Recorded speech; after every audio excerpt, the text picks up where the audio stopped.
여러분 안녕하세요. 사회현상에 의해 제2주차 수업을 시작하도록 하겠습니다. 오늘은 지난 시간에 예고한 바와 같이 사회현상에 대한 시각, 다시 말하면 사회학의 쟁점, 사회와 개인과 사회와의 관계에 관한 관점 첫 번째를 얘기하는 시간입니다. 자, 강의 계획을 한번 15주차를 보면은 오늘은 제2주차죠. 사회와의 쟁점 첫 번째 개체주의와 전체주의와의 관계에 대해서 얘기를 하고자 합니다. 이것은 이제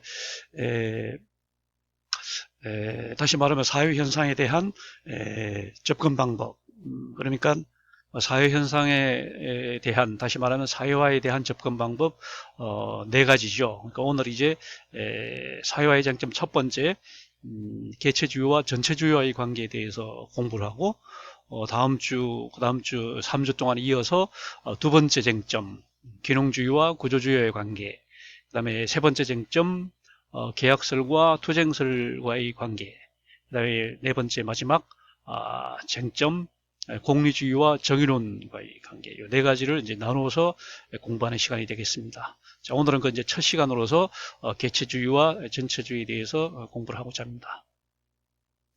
그리고 이제 우리가 또 조금 보충하는 의미에서 우리가 이제 진도를 나가다 보면은 사회 구성체론의 그 시각에 대해서, 자, 우리가 첫 주차 한번 가해 계획서를 보면은 제 10주차에 지금 제 10주차에 사회 구성체론의 관점이 있습니다. 요게 이제 조금 보충적인 의미를 갖는 거거든요.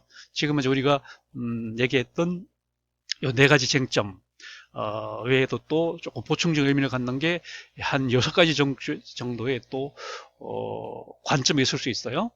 첫째가 토대와 상부 구조의 관계, 그 다음에 문명과 문화와의 관계, 그 다음에 원심력과 구심력과의 관계, 그 다음에 연대와 해체와의 관계, 그 다음에 조직사회학과 계급 계층 사회학과의 관계, 그 다음에 문화와 조화와 갈등과의 관계, 이런 식으로 6가지 여기 약간 보충적인 의미를 갖는 겁니다. 그래서 다시 이제 우리가 오늘 공부할 것은 바로 사회화의 쟁점 가운데 첫 번째 개체주의냐 전체주의냐에 대해서 공부를 하도록 그렇게 하겠습니다.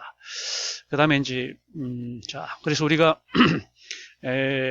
오늘부터 이제 시작하는 것이 제1장이죠. 제1장 개인과 사회와의 관계에 대해서 우리가 공부를 합니다. 어떻게 보면 가장 이제 시원적인 그런 문제 제기가 되겠는데, 자, 개인이 모여서 이제 사회가 되잖아요. 개인은 사회를 이루는 최소의 단위고, 그 개인들이 모여서 이루는 다양한 형태의 조직, 그게 바로 이제 사회거든요. 개인과 사회는 어떤 관계이냐? 다시 말하면 개인이 그 사회 구성원이 되는 그런 메커니즘을 우리는 사회화다 이렇게 얘기를 하거든요. 나중에 얘기가 나올 겁니다. 사회화는 한 개인이 사회에 어떻게 적응하느냐에 관한 그 메커니즘이 바로 사회화가 되는 것이고, 또 하나의 이제 우리가 중요한 그 개념이 문화라고 있었잖아요. 사회와 문화는 나중에 얘기 나오겠지만 동전의 양면처럼 이렇게 해서 개인을 사회에 적응시키는 그 메커니즘이 바로 사회화다 이렇게 얘기하고, 그렇게 적응시키는 주체가 바로 또 문화거든요. 그러니까 문화라고 하는 것은 사회화의 주체고, 또 사회화로 하는 것은 문화의 작동 메커니즘이고 이렇게 얘기할 수 있어요. 다시 말하면 기능과 구조라고 볼 수 있는 거죠. 사회화를 이제 기능이라고 본다면 문화는 구조라고 볼 수 있는 것이고, 또 사회화를 역할이라고 본다면 문화는 또 지유라고 볼 수 있는 거거든요. 그런 관계에 대해서 이제 공부를 하는 겁니다. 그래서 이제 그 관점을 아까 얘기한 것처럼 이제 네 가지로 나눠보는데, 오늘은 그러니까 이제 개인과 사회와의 관계에 대한 관점이 네 가지가 있다. 아까 얘기한 것처럼 이렇게 네 가지가 있다. 개체주의냐, 전체주의냐, 기능주의냐, 구조주의냐, 계약설이냐, 투쟁설이냐, 공리주의냐, 정의론이냐, 이렇게 이제 네 가지 관점이 있을 수 있는데, 그것을 우리가 공부하는 게 되겠습니다. 오늘 그래서 첫 시간이기 때문에 개체주의와 이제 전체주의와의 관계에 대해서 얘기를 해보겠습니다. 지금 이제 이런 용어들이 좀 어려운 말이긴 하죠.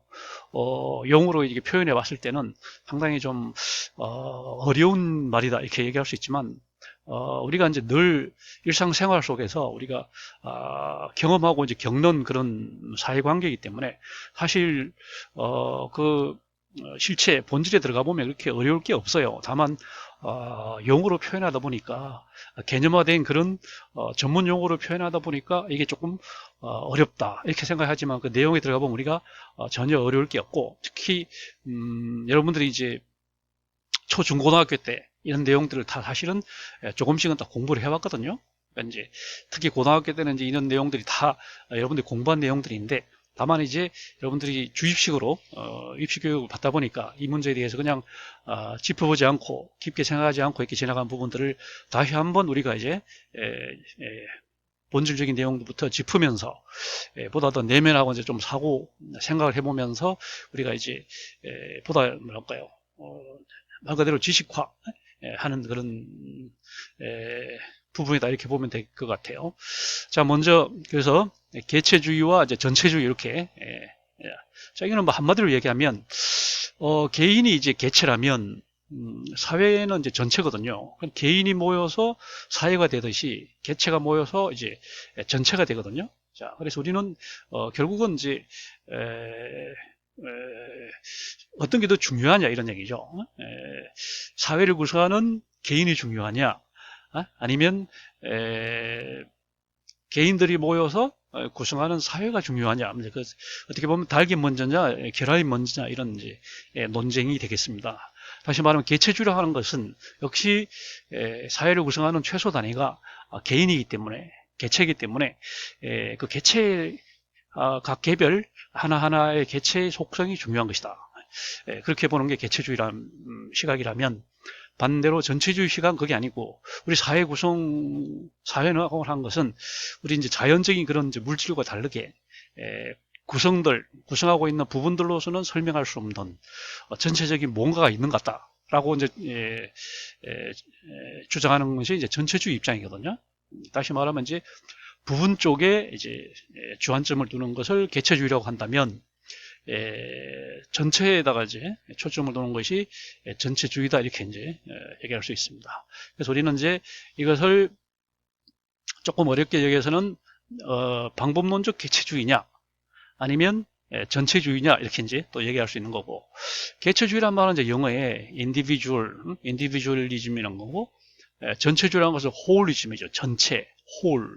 전체가 중요하다. 이것은 이제 굉장히 뭐랄까요 좀 일상적인 그런 현상을 굉장히 일반화시키고 보편화시키고 좀 추상화시켜서 표현했을 뿐이고 그 개체주의라고 하는 것은 이제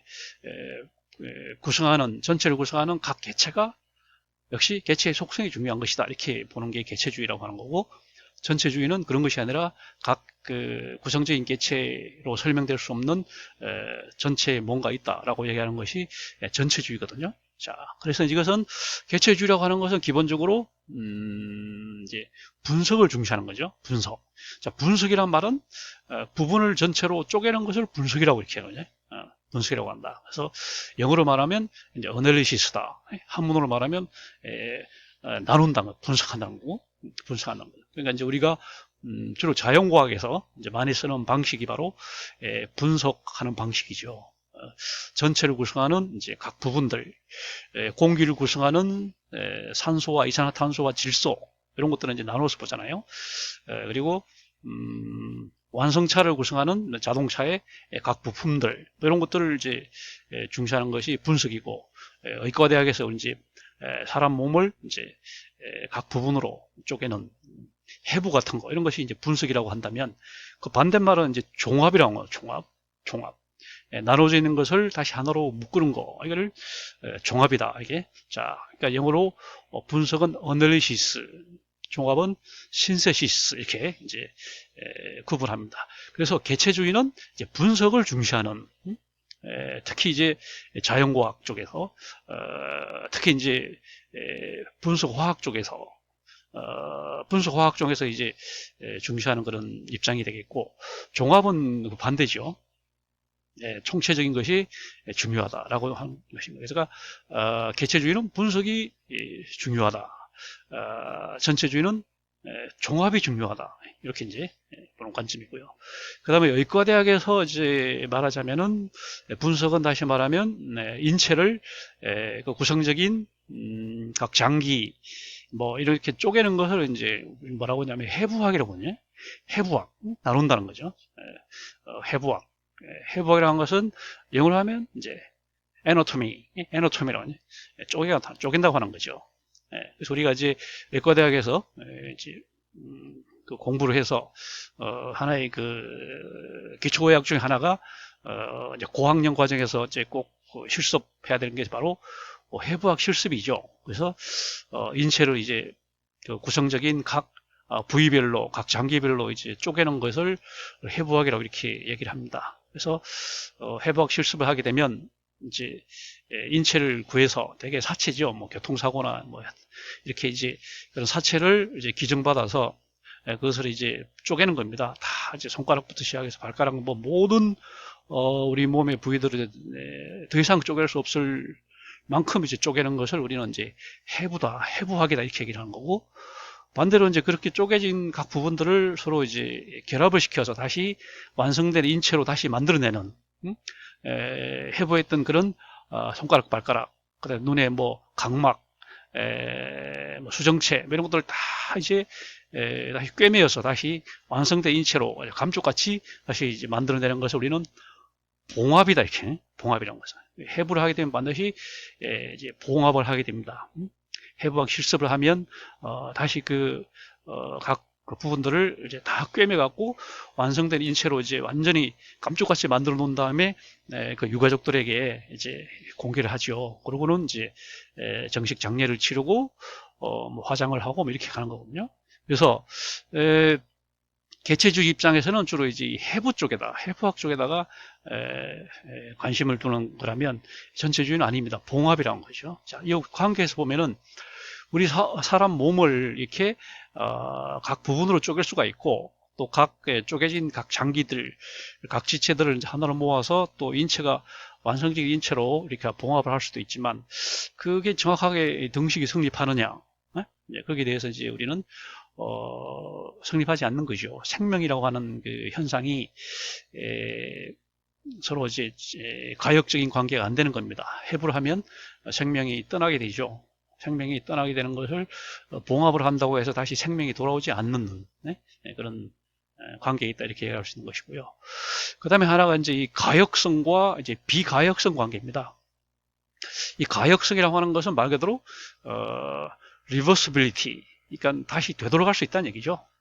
반대로 비가역성은 되돌아갈 수 없다는 얘기입니다. irreversibility, 앞에다 IR 붙여서 이제 돌아갈 수가 없다.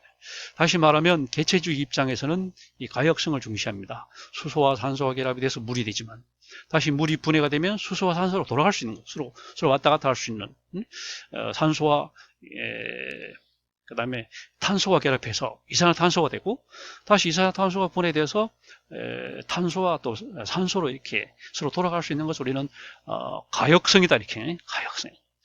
반대로 비가역성은 이제 그렇지 않은 거죠. 아까 말한 것처럼 인체를 해부하면 생명이 떠나버리고 그 다음에 그것을 다시 봉합한다고 하더라도 생명이 돌아오지 않거든요. 한번 이제 해부를 하면 그 사람은 이제 더 이상 영원히 돌아올 수 없는 비가역성이에요. 비가역성은 이제 현상 중에 하나가 생명 현상이죠. 생명이라고 하는 것은 그 가역성이 없는 그런 거거든요. 자, 그래서 이제 비가역성. 물론 생물학 이전에 화학에서도 유기화학 같은 게 그렇습니다. 유기화학이 이런 영역이거든요. 무기화학은 이제 지금 말한 것처럼 수소와 산소가 결합해서 물이 된다든지, 나트륨과 염소가 결합해서 염화나트륨 소금이 된다든지, 이런 것들은 반대로 이제 가역적으로 갈 수가 있는데, 유기물 있잖아요. 예를 들면 뭐 에탄올이랄지 메탄올이랄지 이런 것들은 다시 이제 구성조소를 보면 탄소와 수소와 그다음에 이제 수산기가 모여서 이렇게 되는 건데, 이거를 결합한다고 이산화탄소 에탄올이 되고 다시 에탄올을 분해한다고 다시 돌아가지 않거든요. 이런 것들은 이제 비가역성이다 이렇게 얘기를 합니다. 그래서 대체로 개체주의는 이제 가역성 입장에 섭니다. 완성차를 이제 분해하면 막 한 3만 개 이상의 부품이 되고, 다시 부품들을 잘 결합을 하면 또 멋있는 또 완성차가 되고, 이렇게 서로 이제 가역적인 그런 기계공학의 세계가 있는 반면에, 비가역적인 그런 것들이 있거든요. 지금 말한 것처럼 생명현상이랄지 생명현상 같은 거, 이거는 비가역적이고, 그 다음에 이제 가장 전형적인 것은 사회현상이죠. 사회현상. 우리 사회를 구성하는 각 부분들을 합한 거하고, 그 다음에 이제 전체하고는 서로 가역적이지가 않다는 거죠. 우리 국민을 구성하는 5천만 명 각 개개인의 합과 5천 명을 이제 분해한다고 각 그 5천만 명이 다 이제 개인이 되는 것도 아니고, 또 개인들을 잘 결합한다고 또 5천만 명이 되는 것도 아니고, 이런 것을 우리는 비가역적이다 이렇게 얘기를 합니다. 그 다음에 하나는 이제 과학의 세계와 이제 철학의 세계를 얘기를 합니다. 이 과학이라고 하는 말은 이제 분석하는 거잖아요. 항상 이제 전체를 큰 것을 작은 것으로 자꾸 나누어서 더 이상 나눌 수 없는 단위까지 수준을 낮추어서 그 최소 단위를 이제 성격을 규명함으로 해서 이제 거기에 구성하는 전체 물질의 세계를 규명하는 거, 이게 이제 과학이라고 하잖아요. 과학. 그런 식으로 한 것이 이제 과학이란, 분석에 의존한 것이 과학이라면, 철학은 아니죠. 각 부분들이 모여서 이루는 전체를 보는 겁니다. 그래서 개체주의가 과학에 부합한다면 전체주의는 철학, 다시 말하면 사회과학과 부합한다 이렇게 얘기할 수가 있는 겁니다. 그 다음에 분석 철학과 이제 분석 심리학과 이제 게스탈트 심리학, 두 가지. 심리학의 세계에서 우리가 인간의 심리를 분석을 할 수 있다.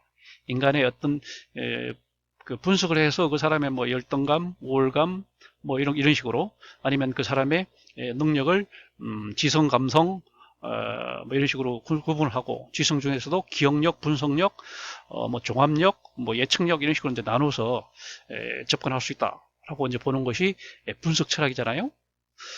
반면에 게스탈트 심리학은 그렇게 보지 않습니다. 사람의 심리라는 건 총체적인 것이다.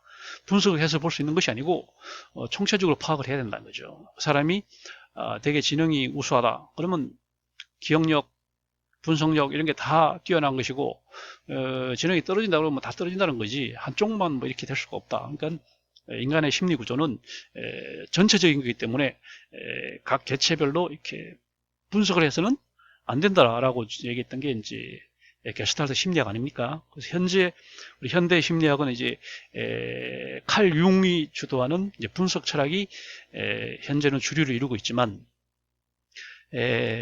독일의 이제 프로이드나 그다음에 프랑스의 락강 같은 사람이 또 얘기하는 게스탈트 심리학의 하는 부류도 있거든요. 양쪽 다 이제 일리는 있습니다. 분석 철학은 굉장히 과학적이고 이제 설명에 적합하고 예측도 상당히 정확한 그런 측면이 있어요. 그러나 뭐랄까, 연결성이랄지, 각 분석을 넘는 연결성이랄지, 그다음에 이제 그 인간 그 심리의 어떤 그 생성적인 측면, 이런 것들을 다룰 수 없다는 또 결정적인 문제점이 있기 때문에, 게스탈트 심리학은 반대죠. 인간의 어떤 생성적인 심리 현상들, 그리고 전체적인 설명 이런 게 굉장히 타당성이 높지만, 그러나 이제 좀 더 과학적이지 못하고 분석, 그다음에 이게 예측 이런 게 잘 이제 맞지 않기 때문에 또 서로 이제 보완하는 그런 게 있어요. 그래서 분석 철학은 이제 개체주의에 좀 더 부합하고, 게스탈트 심리학은 전체주의에 좀 더 부합한다. 이렇게 일단 얘기를 할 수가 있습니다. 그 다음에 하나는 이제 우리가 지금 말한 것처럼 개체주의가 과학의 세계고 전체주의가 철학의 세계와 이제 부합하기 때문에, 과학의 세계에서 중요시하는 것은 인과관계입니다. 원인과 결과 사이의 관계를 굉장히 중요시하죠. 그래서 우리가 자연과학에서 추구하는 것은 인과관계죠. 인과관계를 가지고 설명을 하고, 또 설명을 이제 시계적으로 연장을 하면 그게 바로 예측이 되는 거잖아요. 그 인과관계는 바로 개체주의와 부합하는 것이고, 반대로 이제 상관관계는 전체주의와 이제 부합을 해요. 상관관계는 그냥 양자 간의 관계가 있는 것 같다.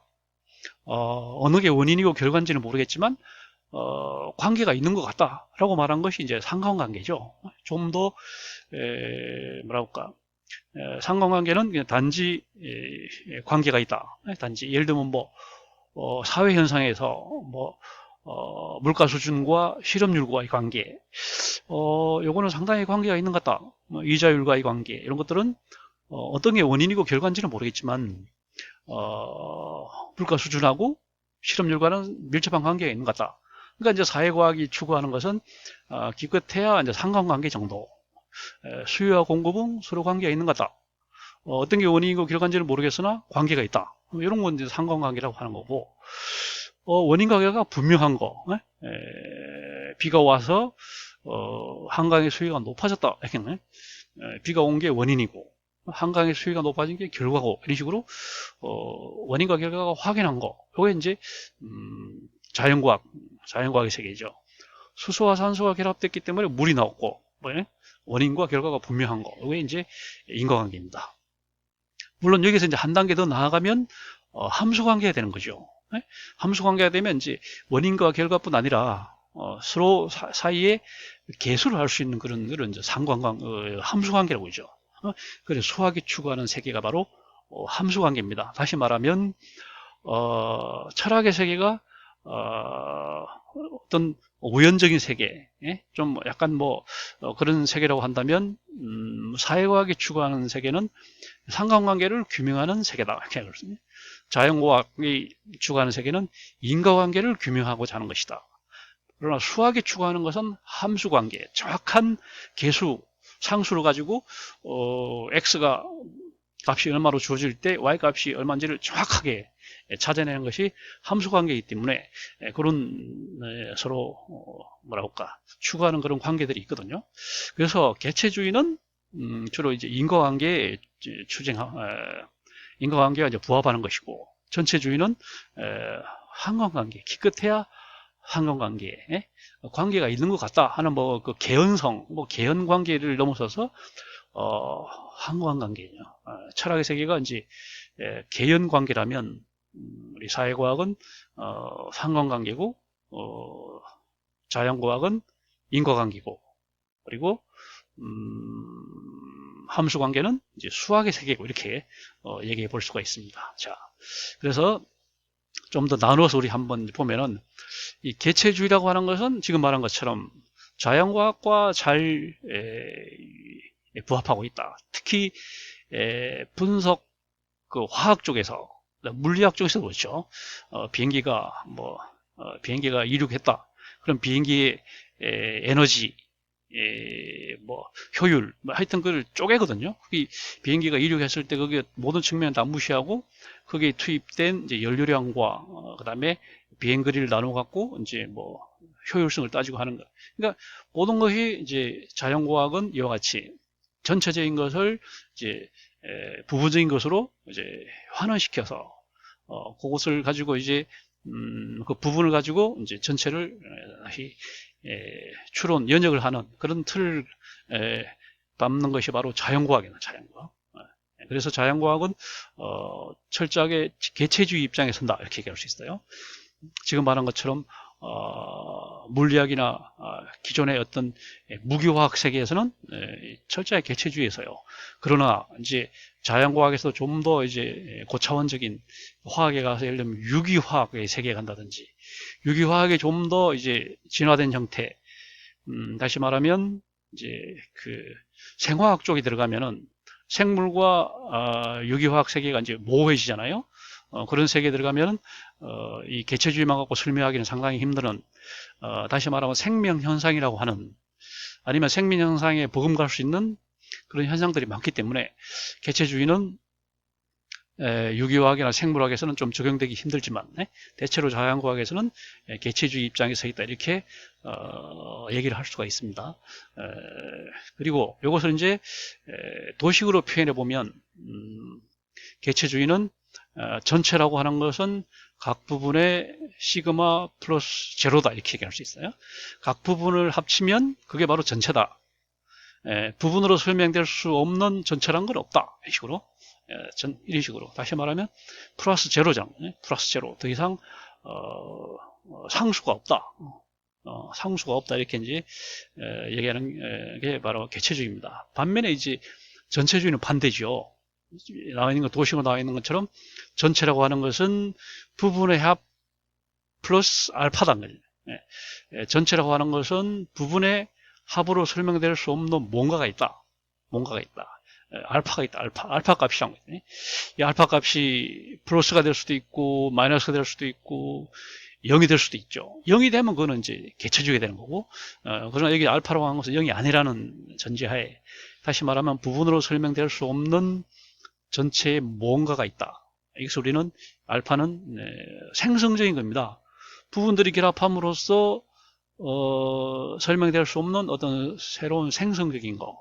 다시 말하면 우리가 인체를 구성하는 각 부분들이 유기적으로 결합됨으로 해서 생명현상이라고 하는 이 뭐랄까 생성적인 현상, 요게 바로 알파라고 하는 거죠. 이런 식으로 그러니까 개체주의를 여러 가지로 설명을 할 수 있지만 한마디로 공식적으로 수학적인 도식을 이용해서 설명하자고 하면 이런 식으로 전체는 부분의 합 플러스 제로로 전체주의는 또 전체는 부분의 합 플러스 알파로 알파는 0이 아니다 이런 식으로 이제 뒤에 단수를 붙여야 되겠죠. 자, 전체주의는 개체주의와 다르게 철학을 위시해서 우리 모든 사회과에 부합하는 것은 전체주의입니다. 물론 사회현상이라고 해서 전부 전체주의적인 건 아닙니다. 사회현상 중에서도 개체주의로 설명될 수 있는 부분이 있어요. 그래서 우리는 통계학에서 표본 추출을 하잖아요. 5천만 명 전체의 이번 선거의식 4.15 총선에 대한 의견조사를 해보고자 한다. 5천만 명 중에 우리는 5천 명만 표본으로 선택하겠다. 5천 명에 대해서 이제 설문조사를 해서 이번에 반드시 투표하겠다는 사람이 80%인 걸로 봐서는 이번 총선 때 5천만 명 중에 한 4천만 명 유권자 중에 이제 한 80%가 투표에 참여할 것이다 이런 식으로 예측하잖아요. 이것은 부분을 가지고 이제 전체를 예측하는 거기 때문에 사회 현상 중에도 이와 같이 개체주의로 설명할 수 있는 부분이 없지 않고 그래서 통계학이라고 한 것이 이제 고도로 발달하면서 점점 이런 것들이 이렇게 설명이 되는 부분들이 있거든요. 그래서 하여튼 전체주의는 여기서는 또 홀리즘이라고 있습니다. 홀. 아까 이 홀리즘 앞에 W가 붙은 홀리즘. 이 홀리즘은 W가 없는 홀리즘 이렇게 둘 다 이제 맞는 거고 W가 있는 이 홀리즘은 말 그대로 전체에다가 이제 리즘 홀리즘이 된 거고 앞에 이 홀리즘은 홀리 신성하다는 거죠. 신성하다는 데다가 이즘 붙어 갖고 신비주의 신비주의다. 전체주의이기도 하지만 각 부분들로서 설명될 수 없는 좀 신비로운 뭔가가 있다. 그래서 이거는 어떤 사람들은 또 신비주의 이렇게 번역하기도 합니다.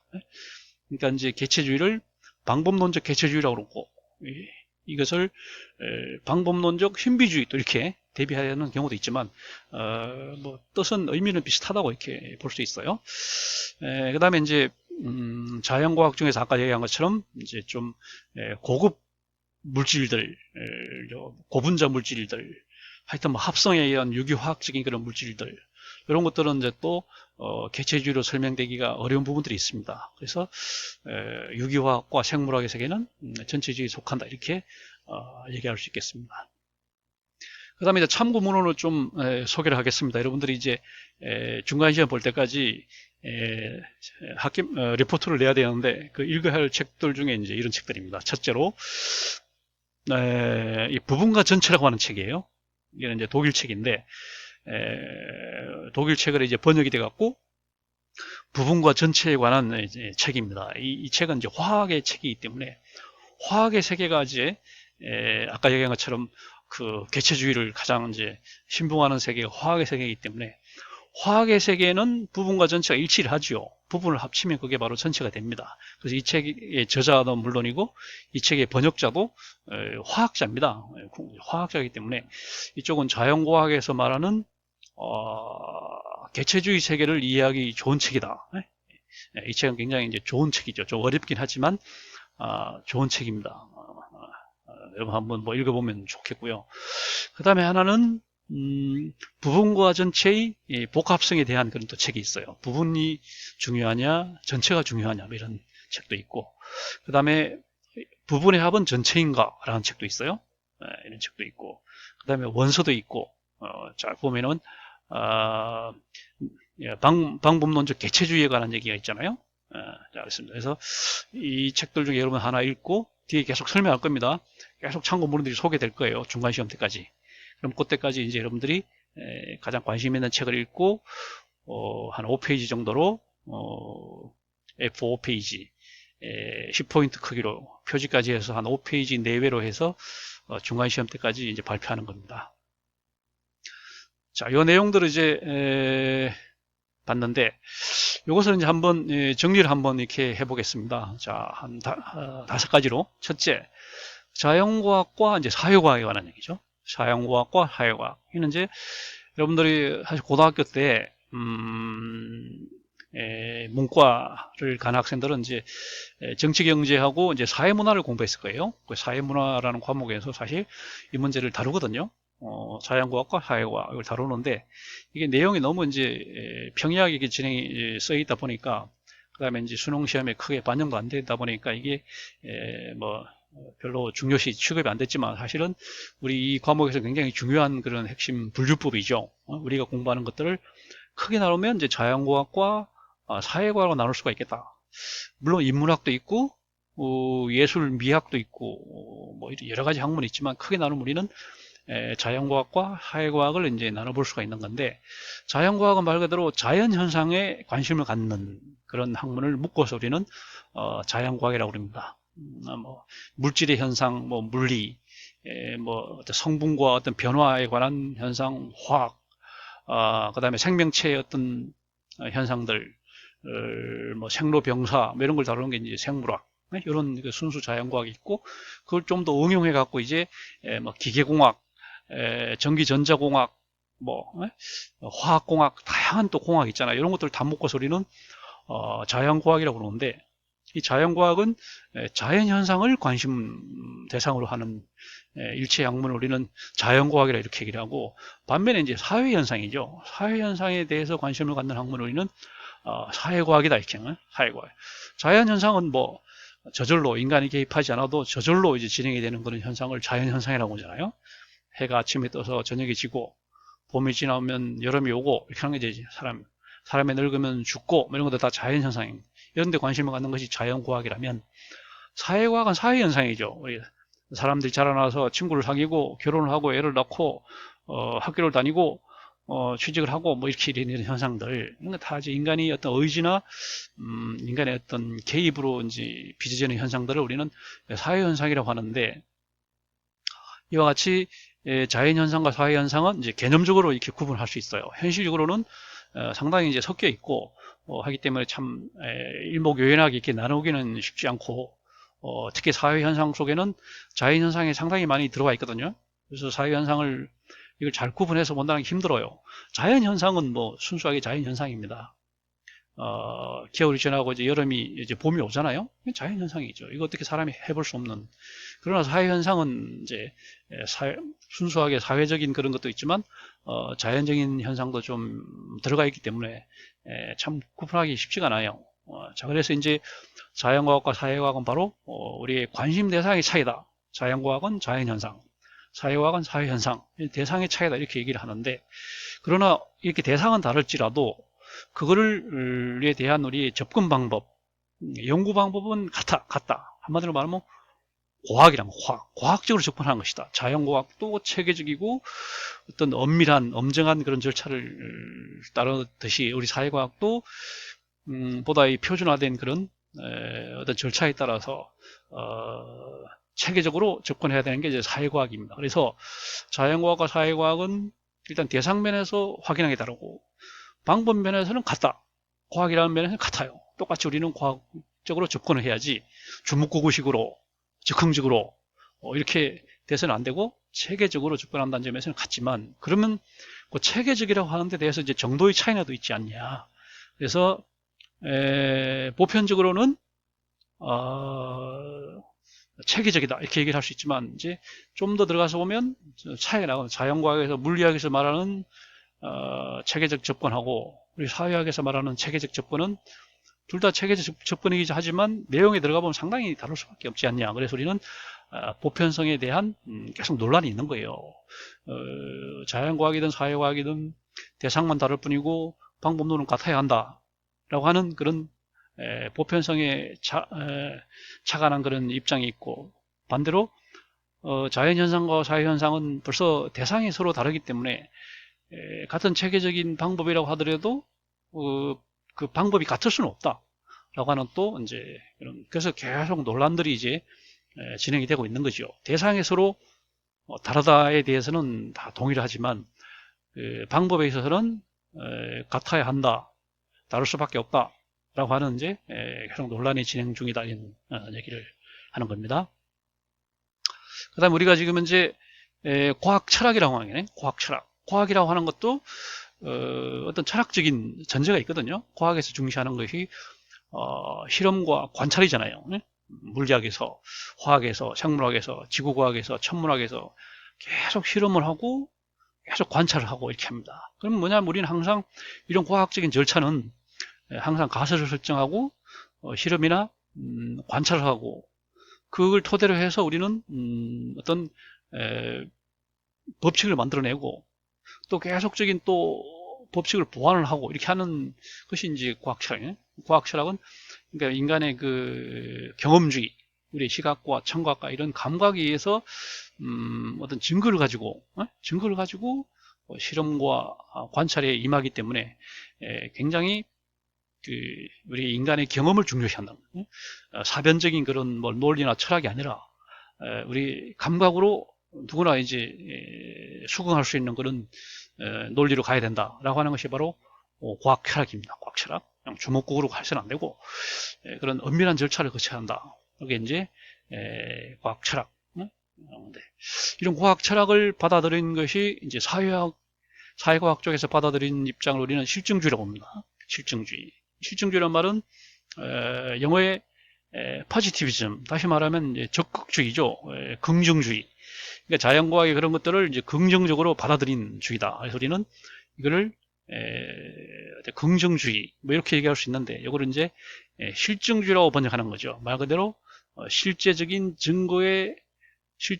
증거를 중시하는 입장이다. 실증주의죠. 우리는 실증주의다 이렇게 얘기합니다. 그러니까 이제 이거는 시대적으로 볼 때 우리가 이제 사회학이라고 하는 이 학문이 시작된 것이 우리는 이제 꽁트라고 봅니다. 꽁트가 이 사회학을 처음 시작했다고 봐요. 프랑스의 학자죠. 이 사람이 이제 사회학을 시작이 된 것은 그 당시 이제 과학 철학의 영향을 받아서 자연과학이 굉장히 이제 많이 발달했잖아요. 그 자연과학의 그런 엄정한 그런 체계적 그런 것을 우리 사회 현상에도 한번 적용을 시켜보자 라고 해서 나왔던 것이 바로 이제 사회학이었던 거죠. 그 전에 이제 꽁트 이전에 생시몽이나 뭐 프루동 같은 이런 사람들이 이제 사회 현상에 대해서 많은 관심을 가졌지만, 이 사람들은 굉장히 뭐랄까 좀 비과학적이고 체계적이지 않은 그런 말 그대로 공상적 수준의 어떤 사회학을 했기 때문에 이제 꽁트가 새로이 그것을 대상은 그대로 사회현상을 보다 자연과학에서 표준화된 절차를 적용시켜보자 라고 한 것이 바로 실증주의였고, 그게 바로 사회학이었던 겁니다. 사회학이었고. 그래서 우리는 사회학의 창시자를 이제 꽁트로 보고요. 그게 이제 독일에서도 물론 이제 막스 베버가 칼 막스가 또 사회학을 시작했고, 영국에서는 또 진화론의 강력한 영향을 받아서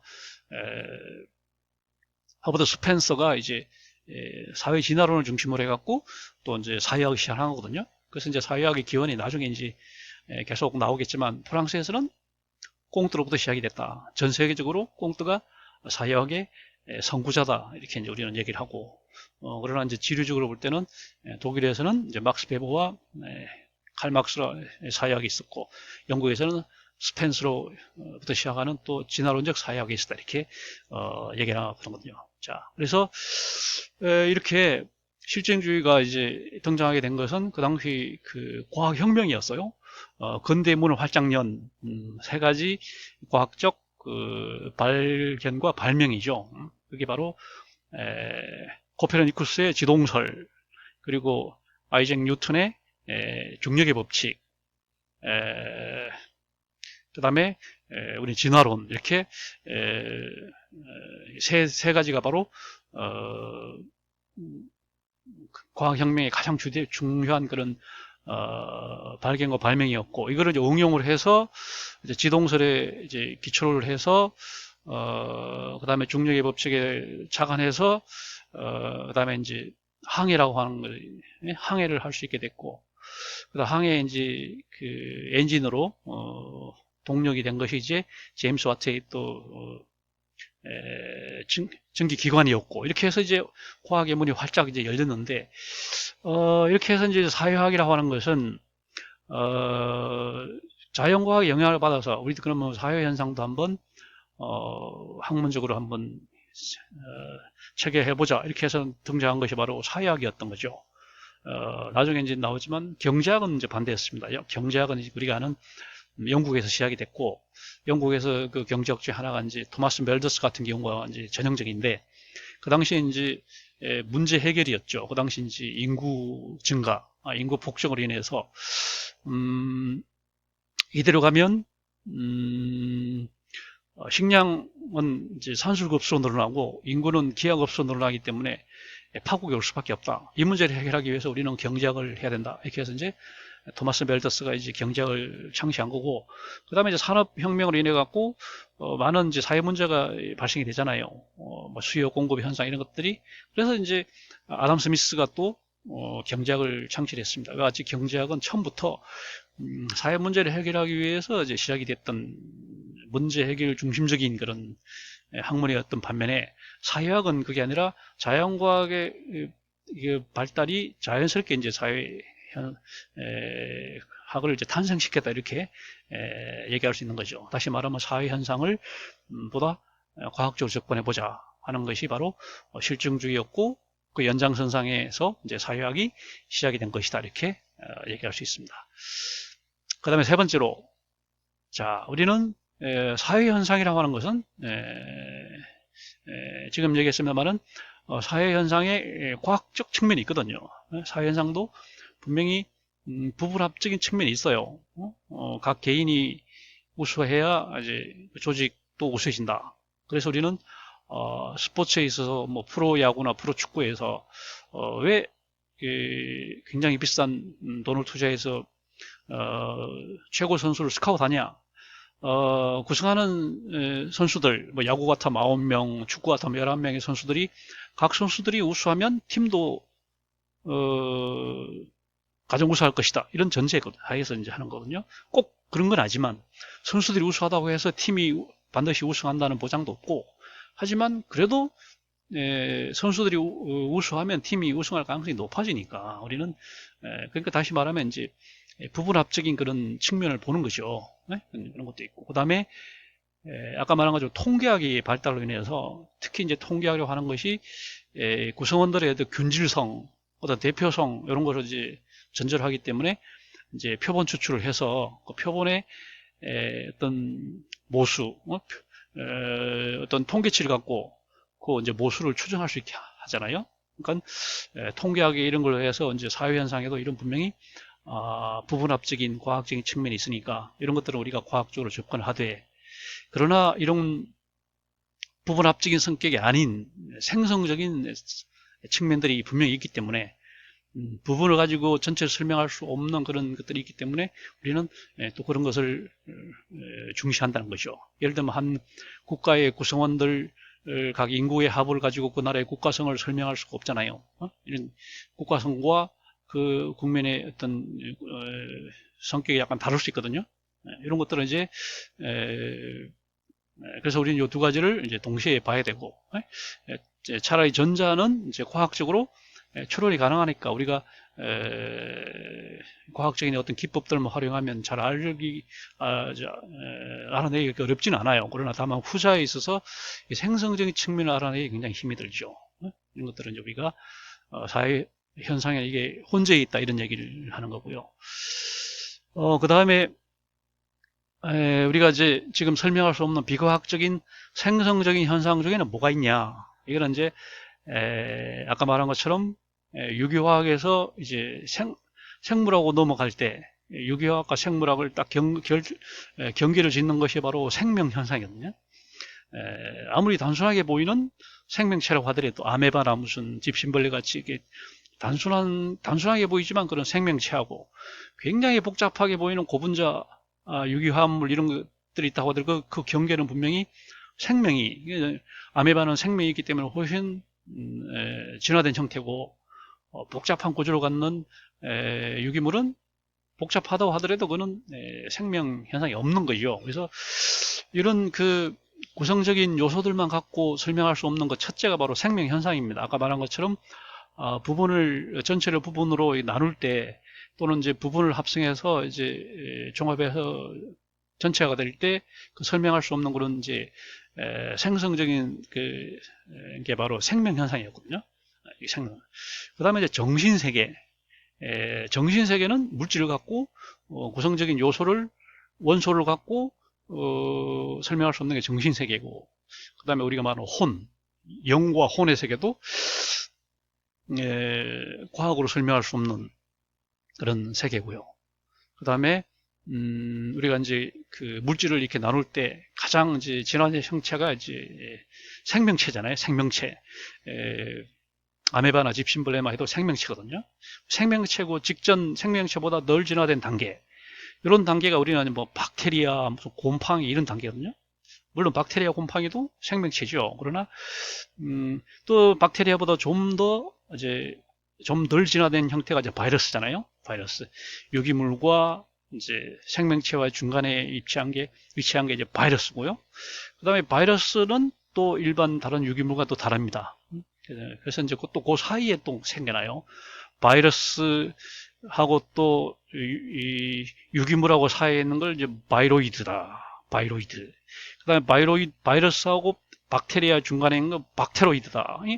오이드란 말 붙여갖고 오이드란 말을 붙여서 유사 물질이 많이 생겨나는 거죠. 그래서 우리가 옛날에는 이제 인간의 인체에서 병을 일으키는 것도 이제 그동안에 세균, 처음에는 뭐 신의 저주다 이렇게 생각하다가 좀 더 이제 과학이 파스테르가 이제 기함을 해갖고 세균의 세계가 이제 또 밝혀지면서 세균이 전염병을 일으키는구나 이렇게만 생각하다가, 그러나 오늘 나와서는 세균이 아닙니다. 이제는 세균보다 더 바이러스 형태죠. 바이러스 형태가 또 지금 우리가 대유행하고 있는 코로나 바이러스. 이거는 세균 단계에 이르지 않은 덜 분화된 그 생명체와 그 유기물의 중간 단계에 있는 게 바이러스잖아요. 그래서 이렇게 바이러스가 또 병을 일으킬 수 있구나 이렇게만 봤는데, 근데 또 이제 뭐예요? 광우병이 이제 나오면서 이게 광우병은 또 바이러스도 아닙니다. 유기물이에요. 그냥 단백질일 뿐이죠. 이게 유기물도 그러면 바이러스 단계에 들이지 못한 유기물도 병을 일으킬 수 있구나 라고 하는 게 자꾸 이제 발견이 되는 거죠. 그 다음에 그런 각 개념들 사이에 또 중간중간에 있는 것을 또 오이드란 말을 붙여서 바이로이드, 박테로이드, 오이드란 말을 붙여갖고 자꾸 이제 이런 연속적인 그런 것들이 드러나고 있는 거죠. 이런 것들은 다 이제 한마디로 말하면 이제 일단 유기물을 넘어서는 단계에서는 바이러스나 이런 것들은 뭐랄까 과학적으로 설명하기 상당히 힘든 일단 생명 현상이라는 게 있기 때문에 이런 것들이 존재하고 있다 이런 얘기를 하는 겁니다. 그 다음에 마지막으로 얘기하고자 하는 것은 지금 우리가 공부하는 것이 개인이 모여서 어떻게 사회가 되느냐, 요 지금 메커니즘 공부하는 거거든요. 그 관점에 있어서 각 그 사회를 구성하는 개인이 중요한 것이냐, 개인들이 모여서 구성하는 사회가 중요한 것이냐 이런 거예요. 자, 그래서 여기 다시 말하면 다시 말하면 인간이나 개체가 사회가 되는 것인데, 예? 사회라고 하는 것은 또 사회도 좀 더 들어가 보면 가장 단순한 형태의 집합체가 있고요. 그게 좀 더 진화된 형태의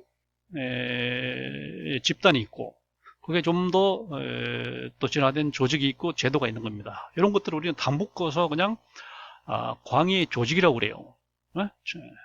광의의 조직이라고 그러고, 그걸 좀 더 세분해서 보면 단순 집합체가 있습니다. 사람들이 그냥 한 군데 모이는 사람들, 뭐 지하철역에서 특정 방향을 열차를 기다리는 사람들, 이 사람들은 이제 단순 집합체거든요. 그 다음에 이제 주민등록번호에서 일자로 시작하는 남자들, 이자로 시작하는 여자들 이렇게 나누는 것들을 하나의 범주라고 그래갖고, 이것은 어떤 가장 이제 원시적인 형태의 어떤 단위거든요. 이건 우리는 이제 단순 집합체라고 합니다. 단순 집합체. 어떤 동질성이 하나라도 있는 경우, 이런 것을 이제 단순 집합체라고 그러고, 이 단순 집합체 중에 이제 지속성이 있는 그런 것을 우리 집단이라고 해요. 집단. 지속성이 있다 보니까 이제 규모가 적겠죠. 그러니까 소집단 또는 뭐 집단 이렇게 얘기를 합니다. 집단들 중에서 좀 더 이제 구체적인 목표를 갖는 것을 우리는 조직이라고 합니다. 이때 조직이 이제 협의의 조직이죠. 협의의 조직. 이 조직들 중에 공식성을 갖는 어떤 법규나 어떤 명칭이나 뭐 어떤 이걸 갖는 이런 형태를 우리는 제도라고 부르죠. 우리는 네 가지를 묶어서 이제 광의의 조직이라고 봅니다. 그래서 우리는 결국은 개인과 사회의 관계인데, 사회가 지금 이렇게 가장 단순한 형태의 집합체부터 가장 고도화된 형태의 제도까지 이렇게 이제 네 가지 나눠볼 수 있고, 그것이 조직이라는 거죠. 다시 말하면 개인과 사회의 관계, 개인과 조직과의 관계, 개체와 전체와의 관계, 거기에 대한 우리가 이제 관점을 오늘 정리를 해서 그래서 이제 우리가 오늘은 사회와 개인과 사회의 관계에 있어서 개체주의가 맞냐, 전체주의가 맞냐, 개체주의적인 요소가 어떤 게 있고, 또 개체주의로 설명할 수 없는 전체주의적인 요소가 또 뭐가 있냐, 이것들을 우리가 이제 오늘 이번 시간에 본 것이고요. 이제 다음 시간에는 기능주의와 구조주의를 볼 겁니다. 그래서 그 다음에 이제 이번 시간에 소개한 참고문은 있습니다. 이 책들을 여러분들이 꼭 이 책 중에 꼭 하나 읽을 필요는 없어요. 또 다음 시간에 또 다른 참고문헌들이 많이 소개될 거니까, 하여튼 중간시험 때까지 계속 도서 목록이 나올 거니까 그 중에 여러분들이 한 권만 골라서 읽으면 됩니다. 한 권만 골라서. 하여튼 그래서 오늘은 첫 시간으로서 개체주의와 전체주의를 공부했습니다. 여러분들이 한번 이 수업 내용들은 이렇게 뭐랄까, 이렇게 요점 정리하기가 쉽지가 않아요. 그러니까 오늘 그 강의 내용들을 한번 여러분들이 반복해서 몇 번 더 들어보고 이렇게 해서 입장을 정리하면 좋겠습니다. 자, 이번 시간 여러분 수고 많았습니다.